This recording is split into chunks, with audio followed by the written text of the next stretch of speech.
What's up, Chiefs Kingdom? It's your boy Cris with my guy Clarence. We got a special guest coming on the show today. Hope you guys are having a good day. We got a lot to get into. Divisional round playoffs this weekend. We know who the Chiefs are facing this weekend, so we got a lot to talk about. Let's talk Chiefs. Yeah, Arrowhead Chiefs. It's your girl, Miss Nicole. Queen of Hustle, baby. Started from the bottom, now we here. My homie at the start of his career. Let's go. Try to warn him early, hear the truth. Tune in every Sunday for the juice. Arrowhead Chiefs podcast, bringing all the news.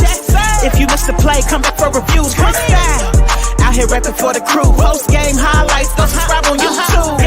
If you missed the play, come back for reviews. Post game highlights, go subscribe on YouTube.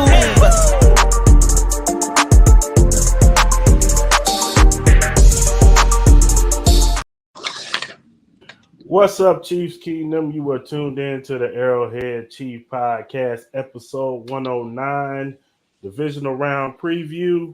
We got a special guest coming on to the show today. But before we introduce our special guest, what's up, Clarence? What's going on? How y'all feeling today? Feeling good, man. Can't complain. That'll work. I'll go ahead and introduce our special guest coming on the show.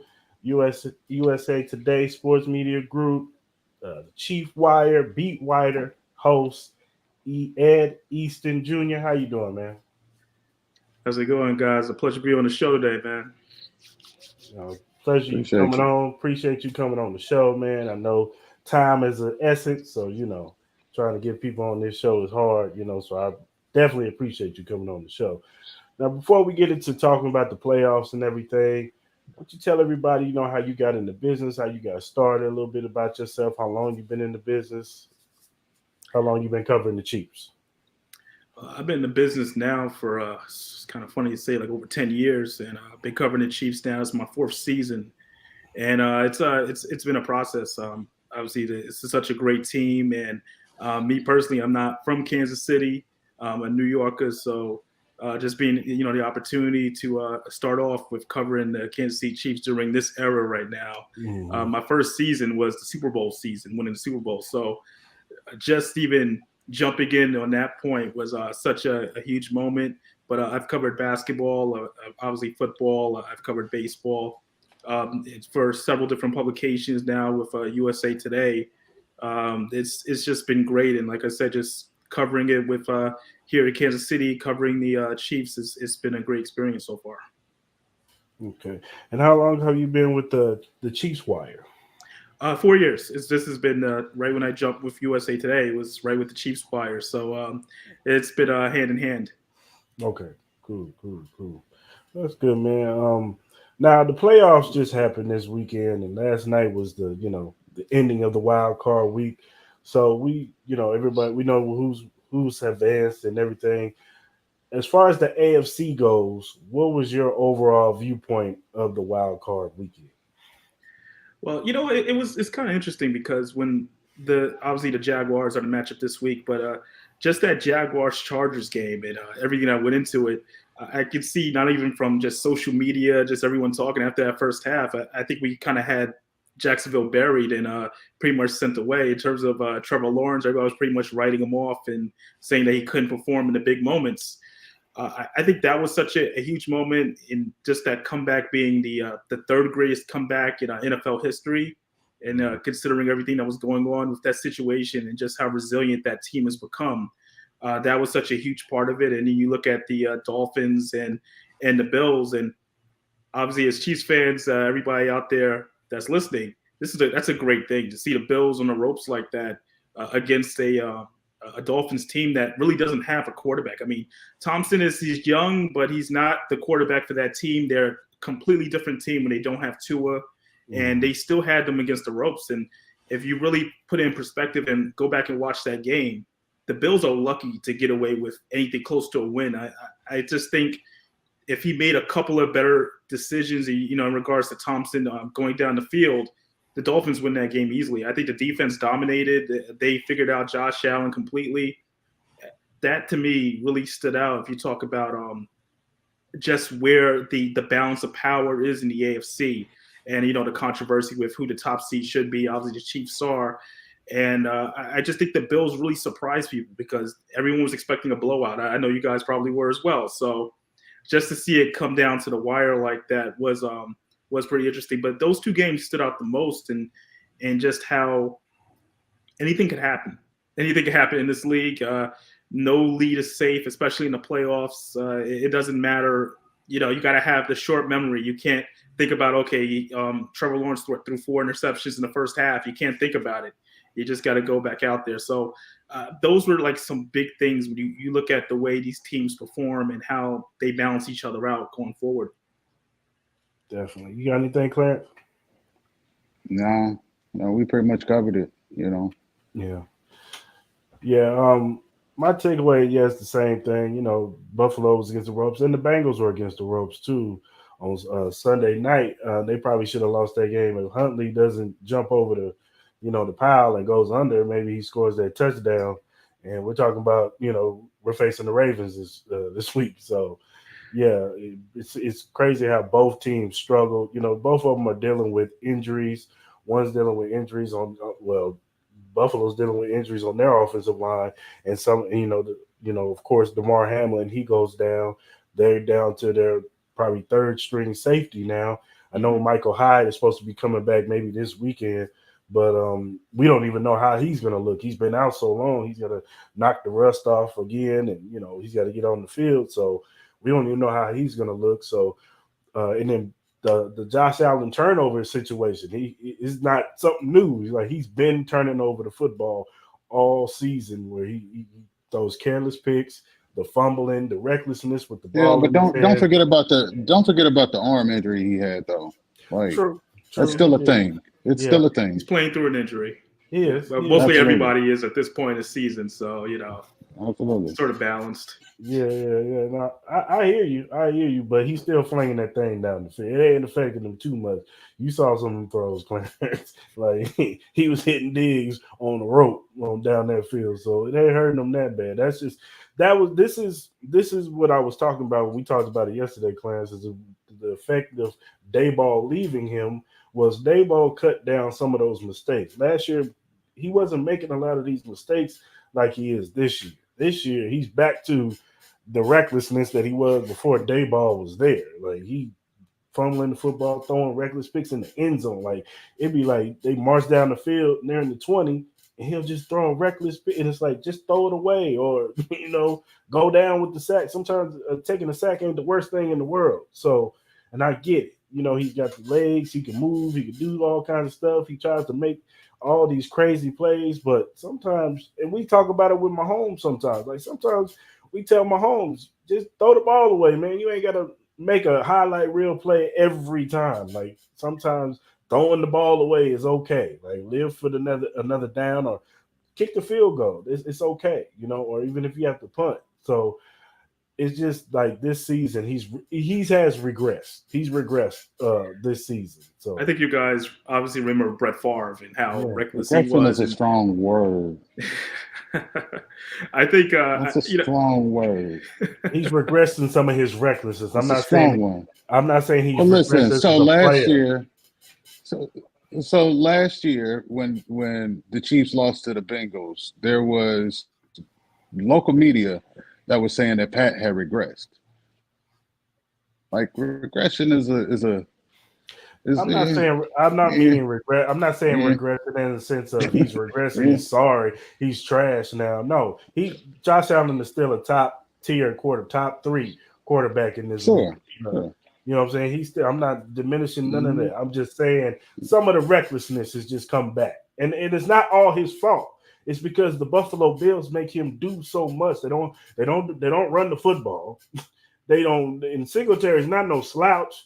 He can run the ball. It's just they refuse to do it. They just Josh Allen, here, go make something happen. And it's don't you run the football and help him out and protect your quarterback?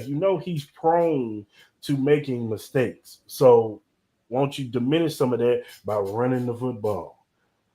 That's all I'm saying. Well, that can be said about another team too. You're right. That can be said about another team too, though. We've already touched on this several times. Several times. You're right. And as far as the Bengals go, let's chuck it down the field 60 times. Like, come on. Yeah, I get it. But I will say in the Bengals game, that offensive line is coming back to hunt them. Like you could tell in that game, Burrow couldn't even throw. He couldn't do no deep shots down the field. He had to get the ball out of his hand quick because that defensive line was on him as soon as he hiked the ball because he's down to he's down to like 3 backups on that offensive line. He lost the offensive line that game. So I mean, I know last year they had a bad offensive line, but I think this is a little bit different, man. This looks different, even because last year he was able to deal with it through the totality of the season. Now it's like he's got to do it now, and now they got to change their game plan, and he can't hold the ball for 3 seconds and get it out of his hands and throw them deep shots to Jamar Chase or T. Higgins or anything like that because he got to get it out just like that because Justin Houston was on him, and that whole defensive line was killing him that game. So I think.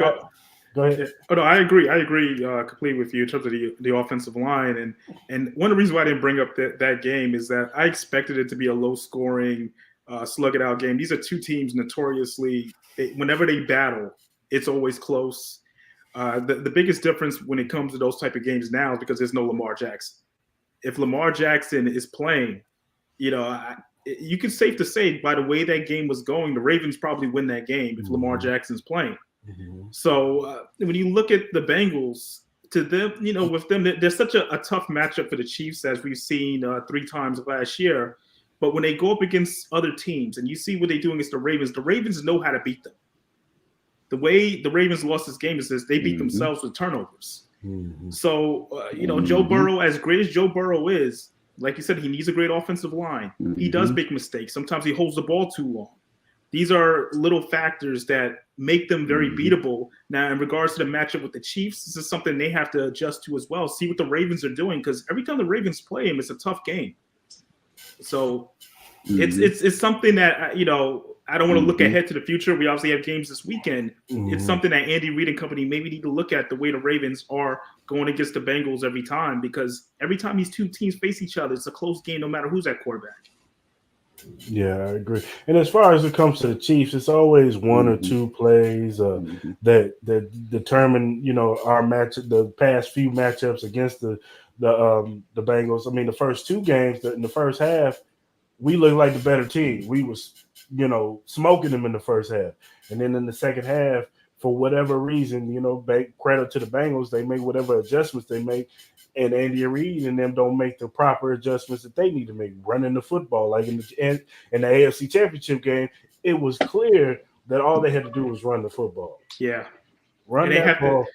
They have to make it a dirty game. They have to make it a dirty game. I think the Chiefs are they are so used to outscoring opponents, and you don't want to get into a shootout with Joe Burrow and the Bengals. As you can see, they can hold their own in that type of matchup. It has to be a defensive battle that the Chiefs have to win it at the line basically every time. And seeing the way the defensive line is playing lately, it's if they do meet, like I said, I don't want to predict the future, but if they do meet, I feel like the Chiefs are better equipped now than they were the first matchup earlier this year. I agree. Yeah, I think with the Chris Jones, George Karlaftis coming on late, Dunlap looking like he's coming along, and the scheme is starting to slow down for him, and even Mike Dana and Colin Saunders coming in on that rotation. I just think the defensive line looks a whole lot better. The defense as a whole looks better. Those young guys are starting to pick up the scheme better, and they just look like they're flying around and just flowing within the defense. So I do think defensively, and it was just that first game we played this season, it was just like they couldn't tackle. Like, it's not like them to not be able to tackle. One thing I can say about this defense, they could tackle. They probably had their worst tackling performance of the season. They were just horrible in tackling that game. I don't expect that to happen this game. If we meet in the AFC Championship, I don't expect that to happen. Yeah. So. One of the biggest issues, even what you said with the tackling, you don't want to leave it to the secondary. It's a young secondary. You don't want to have rookies going against Jamar Chase and having to win those one-on-one matchups. You saw what happened in that first game. They're not going to win those matchups all the time. You need pressure on Joe Burrow so that you can force the turnover, so you can make it a little easier for the secondary. But when you're leaving it to just like, a bunch of rookies out there, it's not.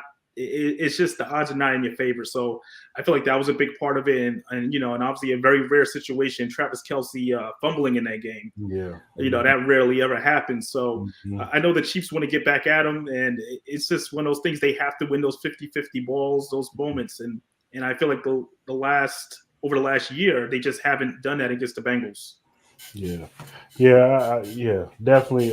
They, it's all about the line of scrimmage. Chris Jones has to get Joe Burrows on the ground and make life difficult for him, and we should be able to. I would say comfortably win that game. If Chris Jones can get some sacks on Joe Burrows and make him rush his throws and make life difficult for him to get the ball to Jamar Chase or T. Higgins or Tyler Boyd and stopping the run, stop making Joe Mixon, making them one-dimensional, then we should be able to beat them, pretty handily, I think. So that's my opinion. But so last night, it was the Cowboys and the Tampa Bay Buccaneers, and everybody was picking Tampa Bay, which I get it. It's Brady in the playoffs, and it's the Cowboys, and everybody, likes dump on the Cowboys because they think they're gonna choke. When it's sometime in the playoffs, they gonna choke.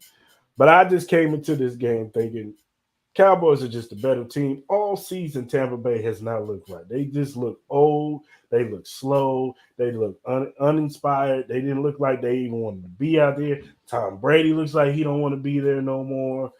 And it showed up last night. The team that I've seen all season is the team that was on the field last night.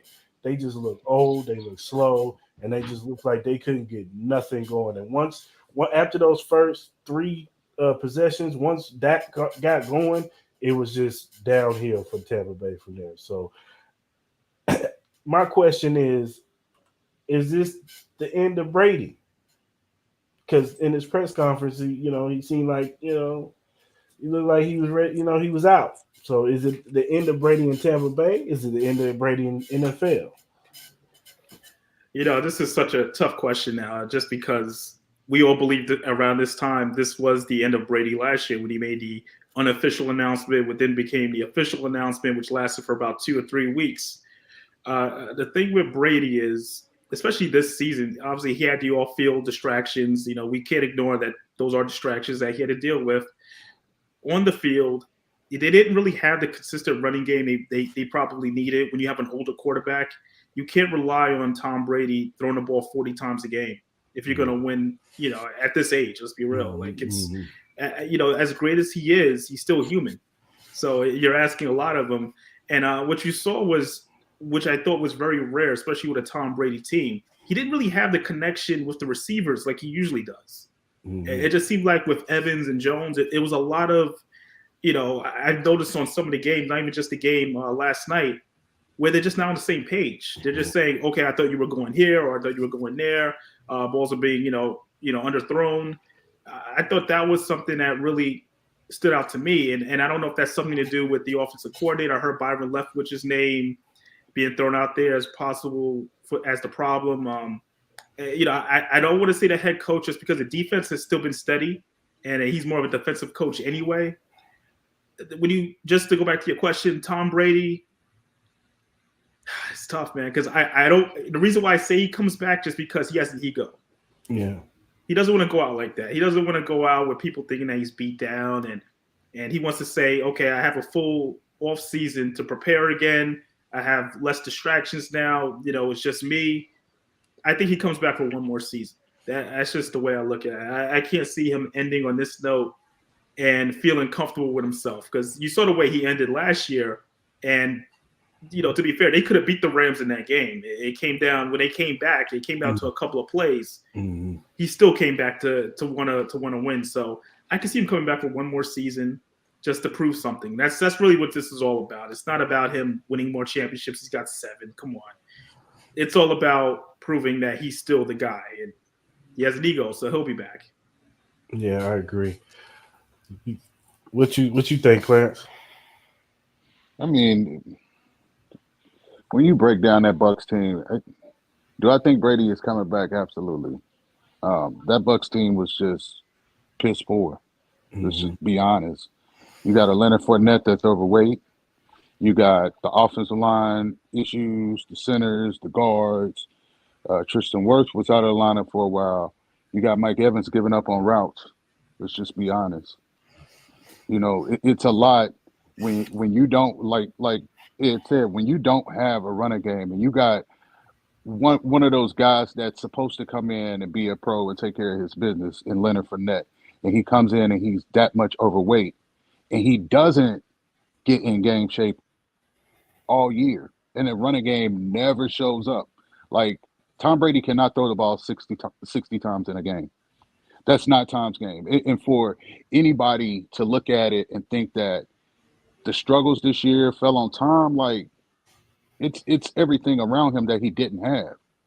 Mainly a running game, primarily a running game, because when we saw the Bucs at their best, playoff Lenny was a thing.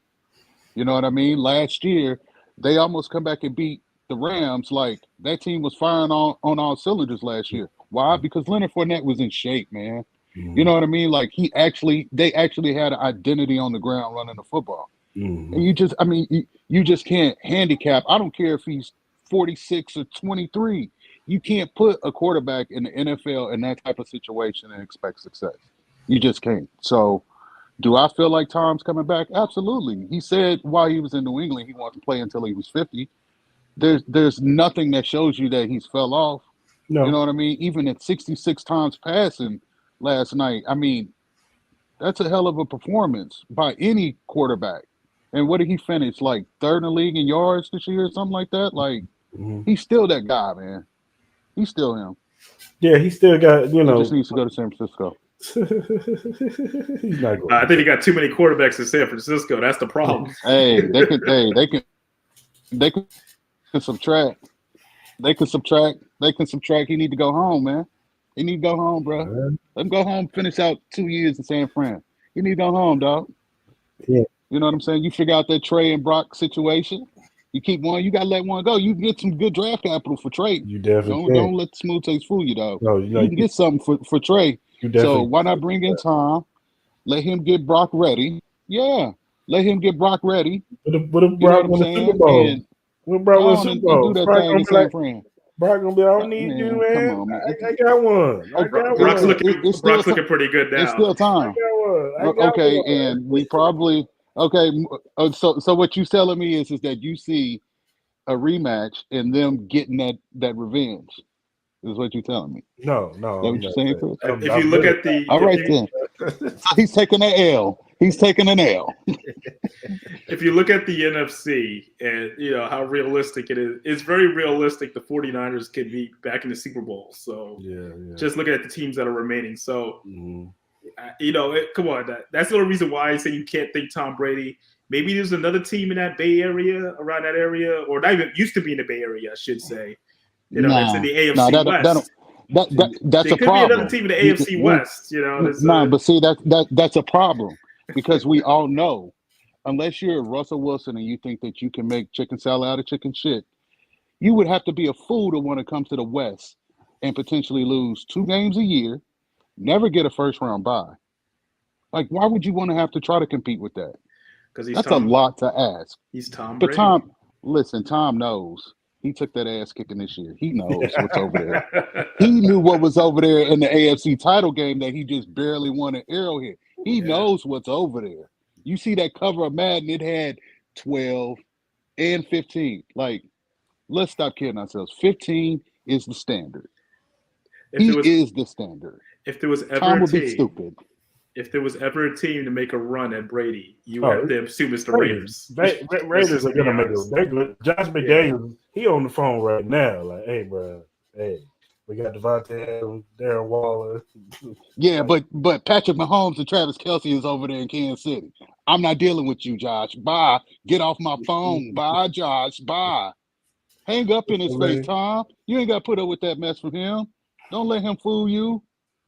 Stay away from Josh. I would say in the AFC West. I will say this: if I'm the Jets, I'm calling his number. I'm definitely calling it.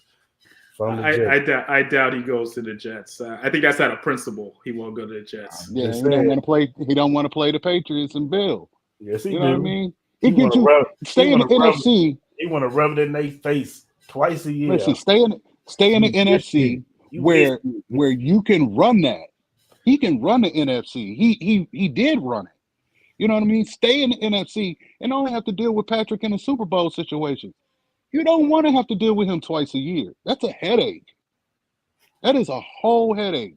Go back and listen to some of the recordings from the Broncos players that was pissed at the end of the year because they tired of Patrick. Like they really despise 15. He is a problem. And you're not winning this division as long as he's healthy and in it. That's just facts. I agree. That's facts. I agree with you, brother. Hey, I'm on your side. I just want him. I could be biased because my first love is the 49ers, and I just really want him to go home. Joe Montana was his idol. Like, he needs to just go home, man. Go home. Put on that Niners helmet. Live out your Joe Montana. Live out your Joe Montana, man. We'll see. Maybe if they lose this weekend, Brock Purdy has a bad game this weekend against the Cowboys. Well, here's the thing. They're not lose to the Cowboys. He throw about 4 picks this weekend. Maybe they make you can lose to Philly, but two teams that you can't lose to if you're the Niners, you cannot lose to the Cowboys or the Giants. Those two rivalries for the Niners have been epic for years. You're talking about Lawrence Taylor knocking Joe Montana out and preventing them from going 3 straight. Like, those are some deep rivalries that the fan base will not tolerate the Niners losing to the Giants or the Cowboys. It just cannot happen. It cannot. Philly, yeah. I hear you. Speaking of which, the divisional round is this weekend, fellas. And before we get into our matchup, you got the Bengals and the Bills on Sunday, 3 p.m. Eastern, so 1 o'clock my time. Craig, it's the rematch. Who you guys feeling about this matchup?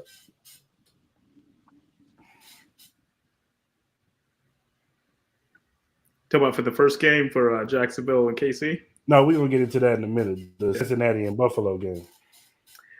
You know what?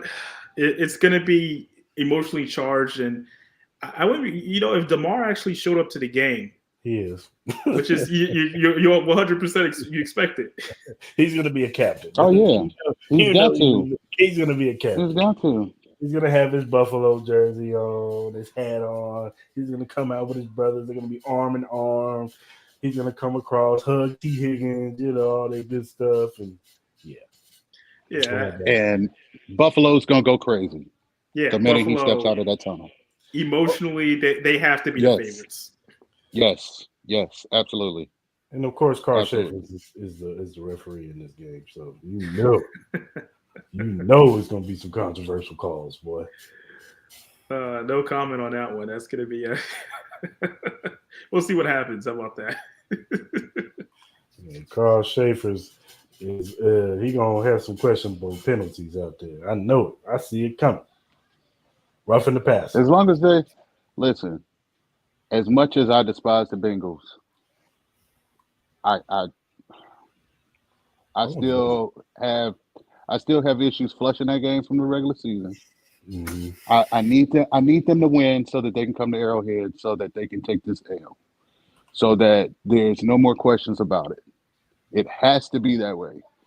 The Bengals have to come into Arrowhead to erase all this doubt that the media wants to spend on Patrick every offseason, leading into a season, so we can get Bart Scott to stop chirping on ESPN and James Jones, and the list goes on and on, so we can get them to be quiet about what Patrick can and cannot do. It has to be the Bengals just for that reason. But I hate them. I hope Buffalo. I wouldn't like Buffalo to win, but I think it's unfair that the Chiefs would have to go play in Atlanta. So let's get the Bengals, let them come to Arrowhead, and we can erase all of this about how Joe Burrow is on the same level as Patrick Mahomes and Josh Allen, because neither of them have won nothing in comparison to what Patrick Mahomes has. Like, I'm done with it. I'm tired of it. Me too. Where? Go ahead. I was going to say it would be a great matchup. Obviously, you want to kind of change the timeline of everything that happened a year ago. And Chiefs fans are very vocal about it, as you were just saying. The biggest issue that I would see if you're facing this team again is in no way can you lose again. You can't lose 4 in a row to Joe Burrow. So that's something that you keep in the back of your mind when you say you want this matchup. Is that there's no way. At this point, you can't debate it anymore. You know what I mean? So it's one of those where they have to win if it comes to that type of matchup. Yeah. So it'll be interesting. They kind of have to recreate everything from last year in terms of the first half and just make sure they finish off the job in the second half. Even if that means bringing Ashanti back to do the national anthem with no technical difficulties, then they got to make it happen. I agree, man. I mean, what did Ric Flair say? What Ric Flair used to say? You got to walk that aisle. And to beat a man, you got to beat the man. Yeah. So, you know what I mean? It's got to be that way. Yeah. It's got to be that way. No, I agree. Unfortunately. Yeah, but I definitely want the Bengals to win so we can go ahead and get this L off the record of Patrick Mahomes losing to Joe Burrow. So all the talking heads, we can stop hearing them talk about Joe. And I like Joe Burrow. I do. I think he's a very good quarterback. You know what I'm saying? He's the prototypical quarterback, sit in the pocket, throw the football. Everything's gonna be on time. He's not gonna, he's elusive a little bit. He'll run a little bit, but he's not Patrick Mahomes or Josh Allen where they're gonna scramble around and make a 70-yard bomb across the field. And he's not gonna do none of that. Everything is well in the scheme, and that's what he's gonna do. But he's good at it. I give him props. He's good at it. He shows up in the big moments, and I think that's a big intangible. When you talk about a quarterback, especially an elite quarterback, you got to show up in the big moments and be willing to do what it takes. So you saw he wasn't intimidated by going into his first Super Bowl. So the guy has that it factor, and you need that. I just can't stand their fans, man. I despise their fans. I can't stand them. They act like they. We talk about chili and noodles, bro. You would think the Bengals have been to 4 straight AFC Championship games. They've been to 2 Super Bowls and 1. You would think they did. You would think they did this. Joe, the way Joe Mixon is talking, we the big dogs of the AFC. How are you the big dogs? You ain't won nothing. Yeah, you won the AFC one last year, but you ain't finished the job. Like how you the big dogs? Like I guarantee, and I said this yesterday. If you took a poll of all AFC teams and they say who is the big dogs in the AFC and who is the standard, I guarantee you 99.9, because the Bengals would probably say no, but 99.9% would say the Kansas City Chiefs are the big dogs, and they are the ones that we got to knock down. They're on the top of the throne. Yeah, not Buffalo, not Cincy. We get up for Kansas City. Every team that plays a bad or good, they get up for the Kansas City Chiefs. They circling that on the schedule because they know we are the standard now. Just like people were circling New England, they doing the same thing for Kansas City because it's all about consistency. You can't do it one year. You can't be an artist and make it a one hit and then say I'm the greatest artist of all time. No, they don't work like that. You have consistency, man. You got to keep turning them hits out. So I just can't stand their fans. That's why I want them to come to Arrowhead so we can go ahead and work. Yep. Yes. So Andy Reid today had some injury information today. Now, some of it's good. It depends on how you look at it. It could be both bad because you know how people feel about Clyde Edwards-Helaire. But Miko, Andy Reid said that he had a setback, and they're laying off of him this week. He's not going to practice. I imagine he's not going to play in the game. Depending on how he looks tomorrow. The next few days, but it don't look good. It don't sound good from how Andy was talking. So we might not have McCole at least for this week. We'll see what happens if we advance to the AFC Championship game. And then Clyde is coming off IR and Jody's coming off, which Jody is good to see that he's coming off. He's definitely good in the red zone and definitely a viable blocker too. He's gotten better as a tight end, as a blocker too. So It's good to see Jody coming back. But how do you guys feel? Do you think this is the end of Miko? Like, do you feel like if we play in the AFC Championship game, we'll see Miko next week?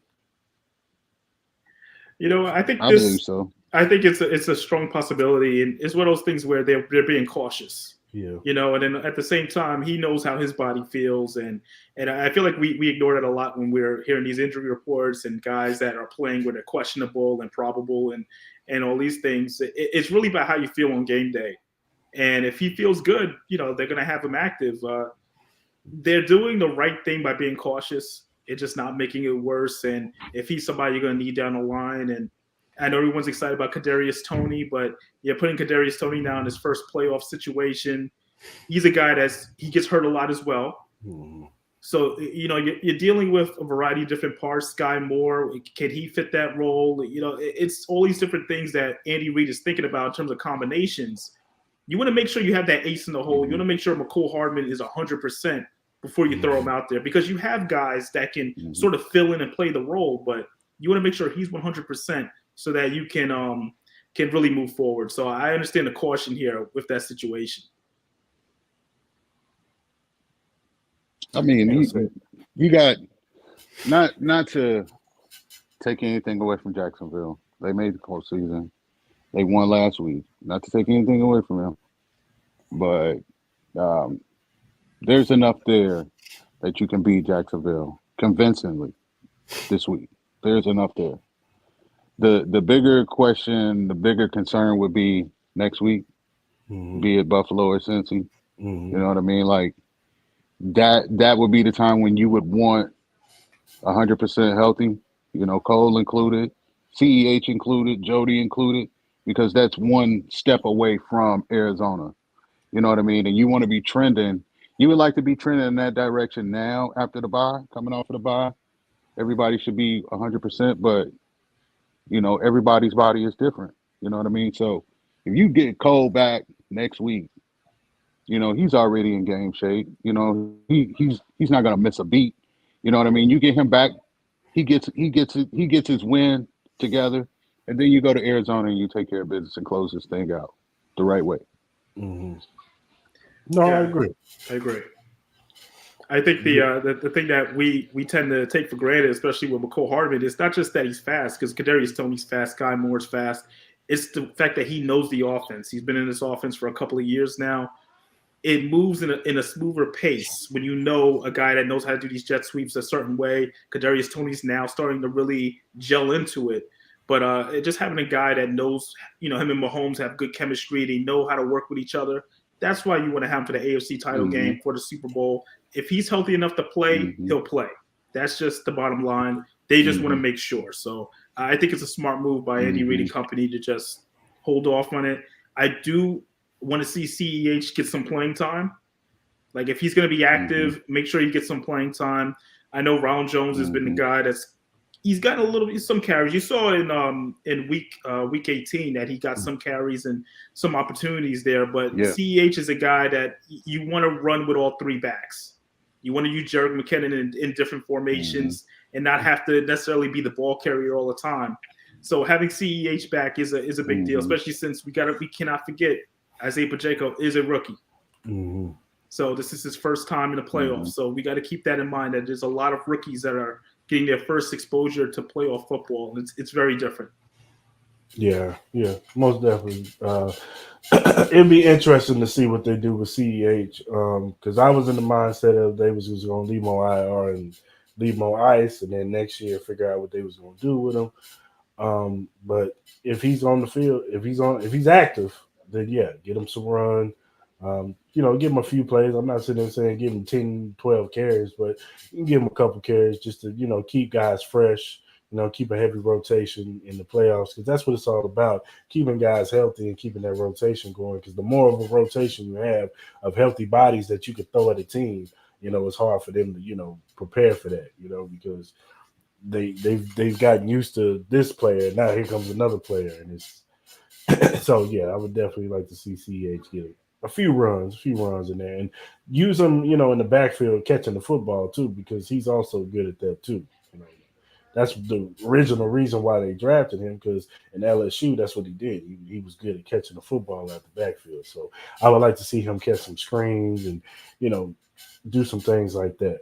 So, yeah, it's definitely good to see CEH back. Good to see Jody back. So added to that depth in that room. So now I do want to ask you guys a question back to Miko.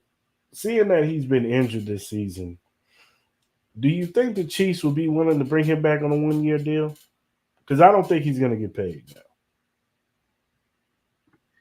That's been a lot of talk lately, especially after the trade for Kadarius Toney, who does a lot of similar things that McColl does. It kind of puts that in question as regards to, is he a long-term stay with the team? And you know what? It's going to come down to two people. Obviously, Brett Veach is the obvious, but I think, what does Patrick Mahomes want?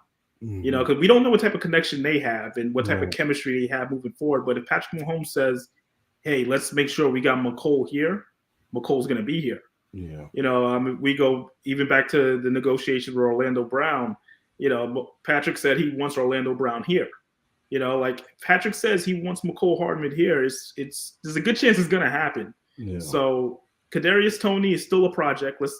I feel like I have to stress that enough for people, that as talented as he is, he doesn't have enough playing time out there. He hasn't been on the field that much due to injuries. So he's a guy that you don't know what you're going to have long term with. Maybe McColl Hardman, like you said, on a 1-year deal.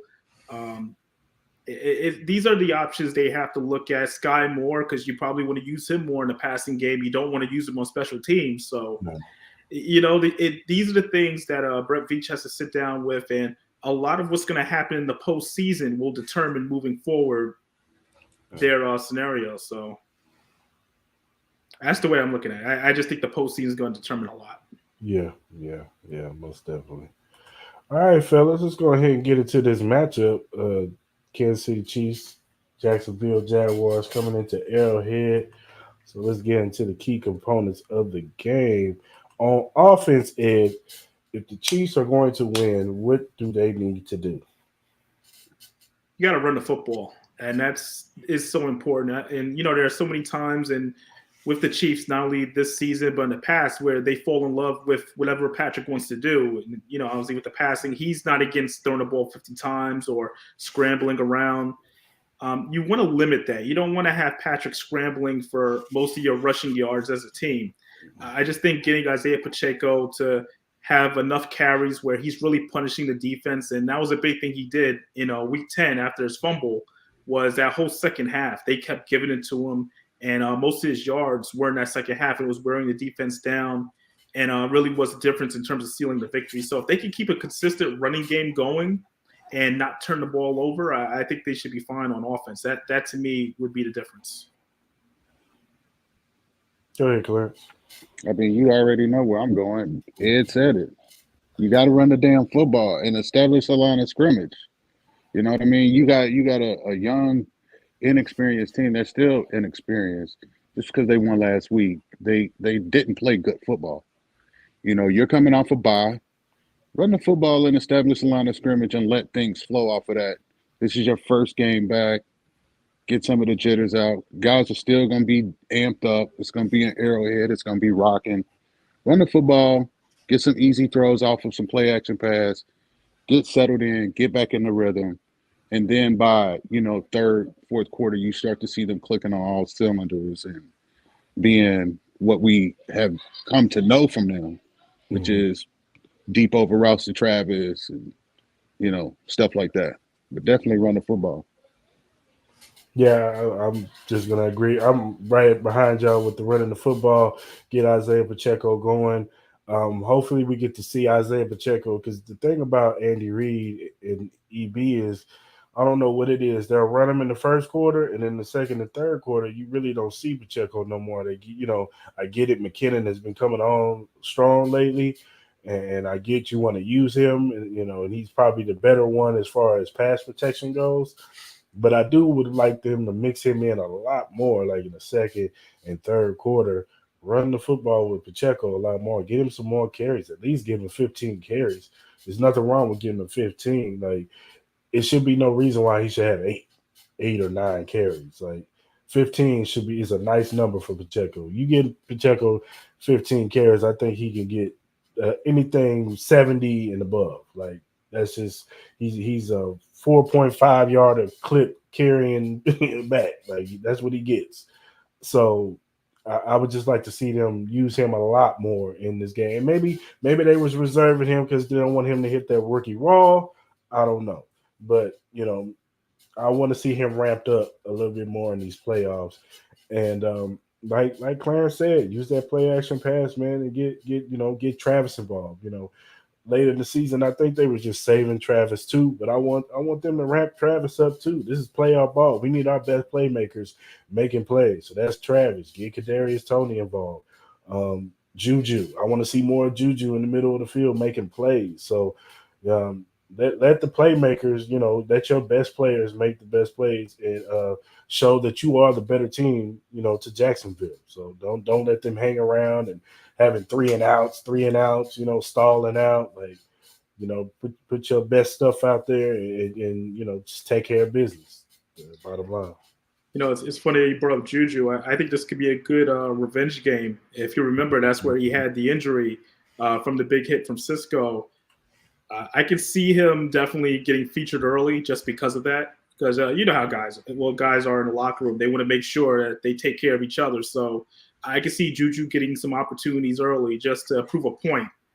Because I think that cost him the next game due to concussion. So I do see Juju getting more opportunities. And, in MVS as well, because he also took some big hits. So I definitely see Patrick trying to get those guys involved early.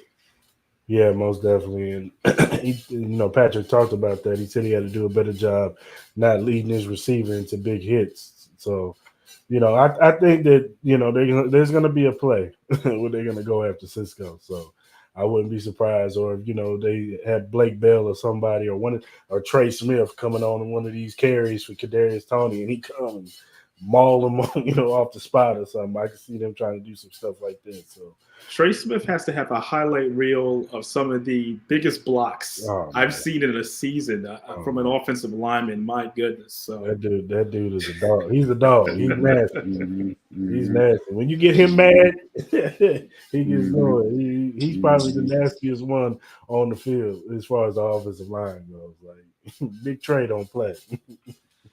He don't play. Now on defense, if we're gonna win this game and keep this offense of Jacksonville not in the end zone and not, getting into a rhythm, what does the defense have to do? You know what?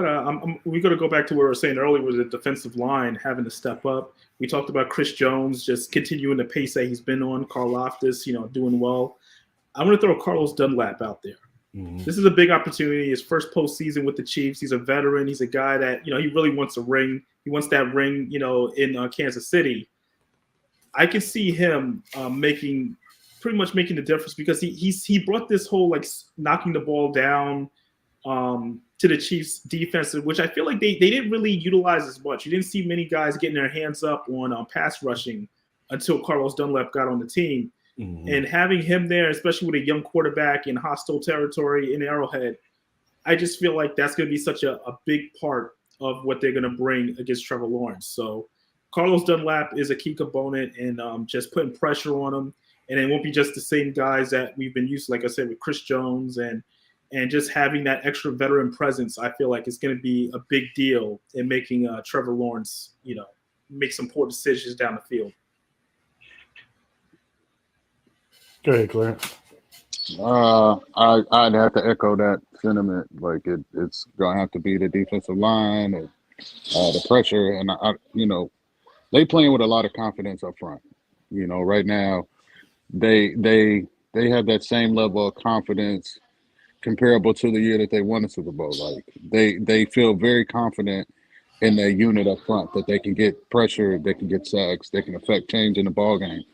And I mean, when you have that recipe and you playing in that hostile environment, like it's going to overwhelm Trevor Lawrence. It's going to overwhelm a Travis Etienne.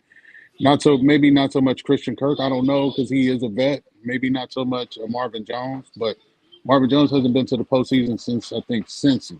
You know what I mean? Like that pressure alone, you get backed up inside your 10 or your 20 and you trying to do silent counts and things like that, and that defense is just sending their ears back. They gonna get there. George is gonna get there. Frank is gonna get there. Cris. I mean, it's just a lot of athletic players along that defensive front that can get to Trevor and flush him and force him to make a bad throw. So, yeah. Yeah, I agree. The defensive line, these linebackers too. These linebackers definitely gonna have to be on point. The defensive line is gonna, have to set these linebackers up, especially because they're gonna get Travis Etienne going because he's their playmaker. He's their best player as far as offense goes. And if he gets going, then it's gonna make life easier for Trevor Lawrence. So if we can do what they did in their first meeting, which is contain Travis Etienne because he really didn't get off in that game, and make them one-dimensional and make Trevor Lawrence have to throw, then, like you said, the defensive line can now pin their ears back and just go after Trever Lawrence. The thing you got to keep in perspective, this is Travis Etienne. This is basically his rookie year. Mm-hmm. You dig what I'm saying? So, like, what the production that we would expect from a guy like that coming back from that foot injury, being basically in his rookie year, like being on the road at Arrowhead, like it's a tough task that you asking of that Jaguars offense. Like you've seen the jet actions, you've seen it, you know what's coming. It's going to be a jet sweep from Agnew, or a jet sweep from Travis, or a jet sweep from Christian Kirk, and then everything plays off of that. Everything with that offense plays off of a jet motion. You know what I mean? So, like, Travis Etienne is going to try to break to the outside. You got to keep that containment, try to funnel him back inside to your help, but outside of that, you know what I mean? And we got the best middle linebacker in the league, in my opinion, as far as being able to stop that run. He's instinctive. He's smart as hell. He sets the table on defense. So, I don't see Travis Etienne doing anything at all. I don't either. Probably the ultimate Pro Bowl snub, just to put that out there. It's pretty insane. Absolutely. But I do want to also just point out when you were talking about how great the crowd is at Arrowhead Stadium, how loud it gets. My favorite quote from this year after the Bills game, Dawson Knox came out and said that moments during that game, he couldn't hear anybody at the line, that he had to read lips. That was the only way that they could get any messages across. So it's just to hear that from opposing players and how they hate playing in Arrowhead Stadium because of the sound and just the crowd. That's such an advantage. And like you were saying, if they have to play in Atlanta and you take it away, it's such a big element of what makes the Chiefs great as well. So especially on defense. Yeah, most definitely. What is a key matchup that you're looking at this weekend?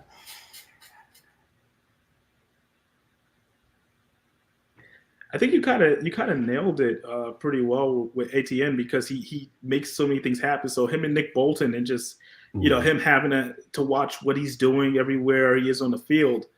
I think that's going to be a nice chess match back and forth, and how the Chiefs want to pressure him, how they want to, because with a guy like that can be in the passing game, that can also be in the running game. How much room do you want to give him? You know what I mean? Do you want to be making sure that you're getting him behind the line, or do you want to give him like those extra 2 or 3 little cheap yards? Because he's one of those guys, if he makes you miss, he's going to the house. So I'm really curious to see how Nick Bolton wants to play him. Does he play him similar to the way he played him in Week 10? I keep saying this is a different offense, the way they're moving now. I just feel like Nick Bolton, Willie Gay, that whole crew, they have to really see ATN, and he is such a big part of that offense. Zay Jones, the wide receivers are great, but if you stop their running game, it changes so much. Go ahead, Clarence.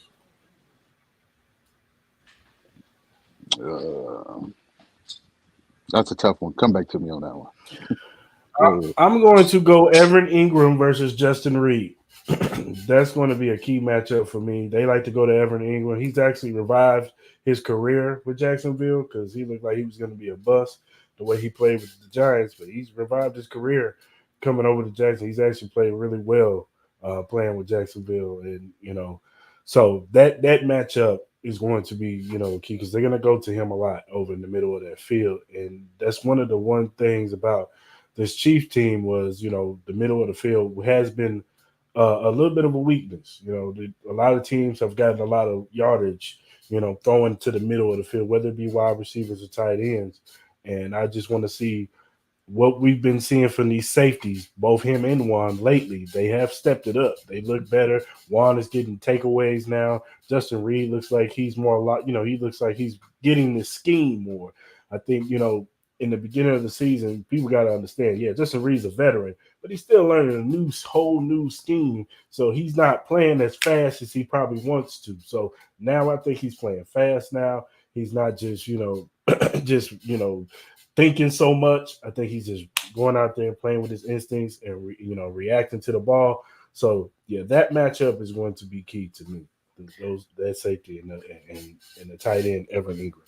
Yeah, remember, it's not just Justin Reed as well. You talk about Brian Cook is going to be getting a lot of opportunities in there. They like to use, him, Juan Thornhill, and these different type of packages, having multiple safeties. So how you never know. One of them, and Spagnuolo's defenses are always very interesting. There could be one of them that their only job is to watch Evan Ingram. So, it should be interesting to see how they execute it and whose responsibility ends up being. Yeah, I can see them like switching it up. Like I don't think it's just gonna be Justin. I think, once they, you play zone, he's gonna cover a section of the field, and then whatever Brian Cook will have his section of the field or whatever. I can see Willie Gay sometimes having to cover him since he's so athletic. He's good at covering running backs and tight ends. I can see Willie Gay having to have that assignment of covering, especially in the red zone. I can see him having to cover Evan Ingram in the red zone. So that's good, especially if they get down in the red zone. That's going to be key, making sure Evan Ingram doesn't get going in the red zone. So, what you got, Clarence? Still got nothing? I think y'all covered it. Yeah. Those are some good points. Okay, cool. All right, fellas. Let's get us score prediction going. What are you looking at? You know what? This is it's going to be such an interesting battle in regards to Trevor Lawrence is still a young quarterback. He's not a veteran. He's not a guy who's going to expect to come in right away and just start throwing darts. He's still going to get rattled. And I feel like the Chiefs defense is going to be up for it. So I'm going to go with the Chiefs win 27-10. Going 27-10. Okay. I echo that, but I see the Chiefs winning 40-27. Oh, you think they're gonna lay it on, huh? I mean, I gotta give some respect to Jacksonville. The defense is pretty good. I think they're gonna. Yeah, I totally agree, but I think they'll be in catch-up mode and trying to get back in it. You know what I mean? Which it's pretty much on par. You know what I mean? You look at last week, them 4 touchdowns came in the second half. Them playing catch-up, they were just so able to close out a Chargers team that can't finish. But you're dealing with Patrick Mahomes and Travis Kelce and Frank Clark, Chris Jones. I mean, they know what time of year it is. Like, they're going to want to suffocate them early. Mm-hmm. Yeah. Early. Yeah, I'm going to go 35-21. I just think I think the Chiefs are going to get up early, and they're going to just do enough, keep away. I just think that as great as Jacksonville, the comeback was in the second half, I also equate that to the Chargers just a bad second half team. Like, their offense is so remedial that in the second half it gets figured out. I watched the Chargers all season, and they do the same thing. They get up early on you, and then once that defensive coordinator figure out what you're doing, they cannot move the ball no more. They look bad, and then teams start coming back on them. It happened earlier in the season when we played them on a Thursday night. The first half, they was getting us. Then the second half, Patrick and them came back and won the game. So I think if we get up on them early that much, I don't see us like letting them come back and beat us. That's just not our MO. Once we get up, we get up. So I just think that they're gonna win comfortably. It's gonna, Jacksonville's a nice store. I think next year you're gonna have to look out for Jacksonville definitely because they're gonna add some pieces, and they're definitely gonna be a team to look out for because this is their year that they get smacked around in the divisional round. This is where the big boys play. So you get to cut your teeth a little bit. You got your playoff experience. Now next year you take it to next year and possibly make a run at this thing. But I just don't think it's this year. I think Chiefs handle business. Patrick and them, they understand what time. Like Clarence said, they know what time it is, and they know it's one and done. They can't play around. They can't play to the level of their competition. They can't mess around. Andy Reid can't bring out the C sheet. He got to bring out the good plays. But you can't mess around in this one. So yeah, I got it 35-17. All right, Ed, man, I appreciate you coming on, man. Definitely. Thank you for giving us your time, man. I know when people reach out, when you reach out to people, you don't know what they're gonna say. You know what I'm saying? And so definitely appreciate you come on, man. For real. Yes, sir. Absolutely, man.